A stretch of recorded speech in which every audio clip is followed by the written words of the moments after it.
President McKinley's death brings us right back where we started, as Teddy Roosevelt becomes the youngest president in American history, and he aligns himself, when not slaying the mighty Sasquatch, he aligns himself decidedly with the progressive movement. You can read a lot of the important details about Teddy Roosevelt's progressivism in the White House in Section 21.4 of the OpenStax textbook. You can find out he decided to take on big business and to go after these massive trust organizations which had allowed the titans of industry to accumulate such wealth and to either monopolize or near monopolize entire industries while neglecting the conditions of the worker. He decidedly sets his face as a trust buster, as a social reformer. He decidedly aligns himself with the notion that the federal government must take a far more active role. Gone is the days of Gilded Age impotence and inaction, and Roosevelt has very little patience with the notion that the federal government should sit back and just let the private sector take care of itself. Roosevelt is convinced that the government should adopt a far more proactive role and serve as the steward of all Americans, and that's one of the roles of the government laid out in the very preamble of the Constitution, is to protect the general welfare of the people. How that is to be balanced against the Constitution's driving goal of limiting government power,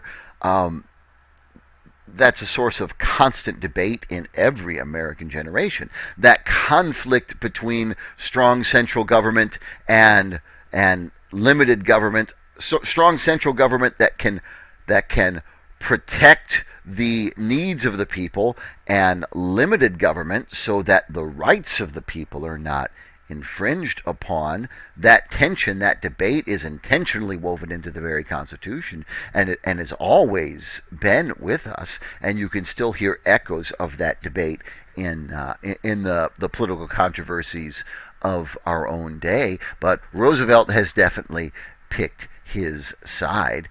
He launches a program known as a multifaceted program known as the Square Deal, and looking to square in this sense is, you think of the term fair and square. He wants the social situation of Americans to be more fair. One example of this, you read more about it in the OpenStax text, section 21.4, is his response to Upton Sinclair's book, The Jungle. His book, Upton Sinclair is a muckraker journalist, and he looks at the hideously unsafe and unsanitary conditions for workers in the meatpacking industry in Chicago. And this book takes the United States by storm, but everybody kind of misses the main point. Everybody reads this book and says, "Oh my goodness, the meat is so unsafe and unsanitary and so gross," and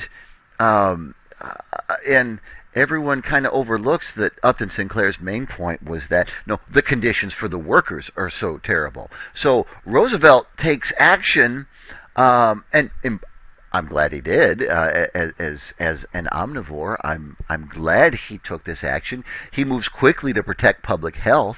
He urges the passage of two laws. The Meat Inspection Act of 1906 established a system of government inspection for meat products, including grading the meat based on its quality. and the standards also used for imported meat. The second was the Pure Food and Drug Act of 1906, which requires labels on all food and drug products that clearly stated the ingredients, the materials in the product. That's awesome, but Upton Sinclair is really frustrated because that wasn't what he was going for. He was going for improving the quality of life for the workers. I aimed at the public's heart, says Sinclair, and by accident I hit it in the stomach.